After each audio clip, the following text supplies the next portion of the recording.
Secretary Pete Hegseth making his first trip to the southern border since his confirmation. His visit comes as the Trump administration pushes full steam ahead on arrests and deportations of illegal migrants. Molly Line is reporting live out of Boston for us. Molly, the latest Democratic leader to push back on ICE is the governor of New Jersey, standing his ground from his own house. Yeah, this is pretty interesting, Sandra. As these arrests have happened all across the country, thousands of arrests via ICE, the governor of New Jersey is practically daring that agency to come to his own house. Democratic Governor Phil Murphy declared this at an event on Saturday that he and the First Lady are allowing someone to stay at their home. And here is how he describes the situation. Tammy and I were talking about, I don't want to get into too much detail, but there's someone in our broader universe whose immigration status is not yet at the point that they are trying to get it to. And we said, you know what, let's have her live at our house above our garage. And good luck to the feds coming in to try to get her.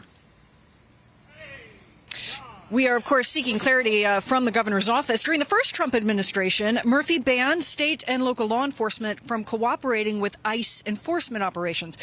Here in New England, there is a collective show of force from law enforcement partners touting their cooperation with the ongoing enforcement efforts of ICE Boston. Pictures were posted on X over the weekend by DEA New England, ATF Boston, and by FBI Boston. A little further south, ICE is highlighting what the agency is calling a worksite enforcement operation at a car wash in the sanctuary city of Philadelphia. 7 illegal migrants from Mexico and the Dominican Republic were arrested there. And in L.A., an anti-deportation demonstration blocked the 101 freeway. It took more than 5 hours to fully reopen that major interstate as the California Highway Patrol struggled to get a handle on those hundreds of protesters. Sandra?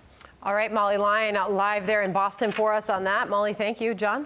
All right, Sandra, let's bring in Jonathan Fahey, former acting ICE director and former DHS deputy assistant secretary. A lot to talk with you about, Jonathan.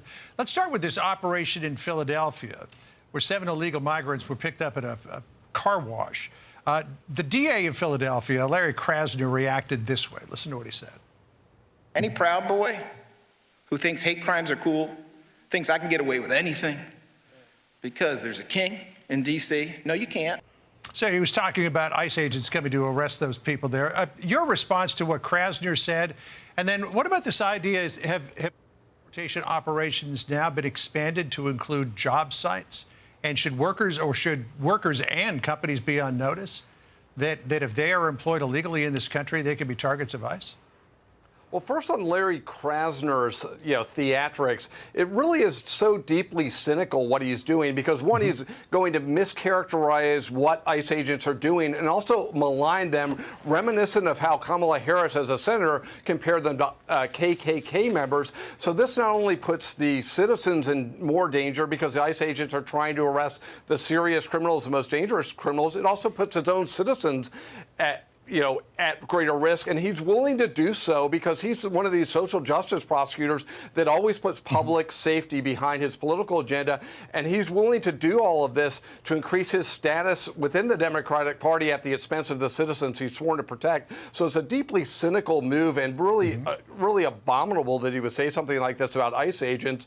But on the second part of this is, are they going to work sites? Well, this has always been illegal to hire illegal aliens, so I don't know what the specifics of this are, but if people work, if businesses are going to hire illegal aliens, they should be on notice that they're not allowed to. And a lot of times, illegal aliens are somewhat exploited in terms of wages and things like that, or at least the way the Democrats used to look at this. So people should be on notice. If you're here illegally, particularly if you've committed additional crimes, you are going to be deported. People that are law-abiding are most likely not going to be deported immediately. And then people that are here legally aren't going to be deported at all, so they don't have any reason to be fearful. Oh, they're on notice, all right, Jonathan, to the point where there are migrant groups that are thwarting ICE and helping these migrants evade these deportations.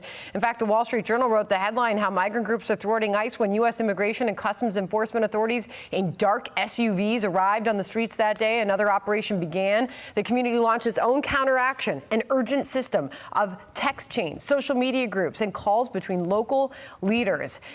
While all of that that is happening. Tom Homan went on the Sunday shows yesterday, Sunday Morning Futures, and he said this as far as the update on the deportation efforts. Listen.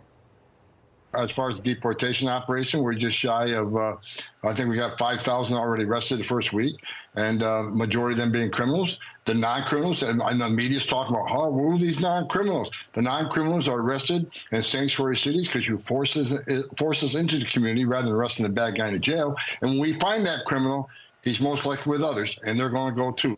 I mean, as far as his efforts, I mean, I don't know if you can push any harder.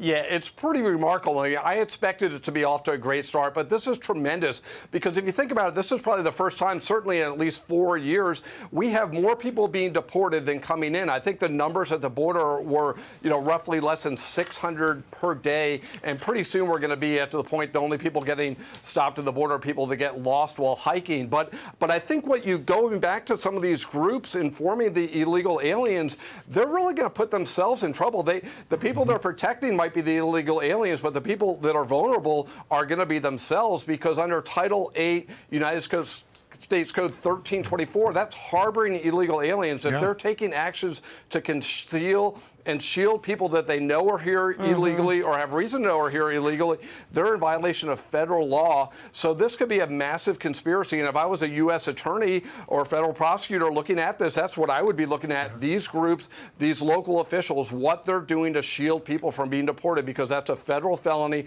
as well as obstruction as well. And I think they're going to be in the crosshairs. And like I said before, they're going to wish they cooperated at the beginning, because there's going to be two categories, those that cooperate and those that wish they did. And I think a lot of these people don't want to fall in that second category.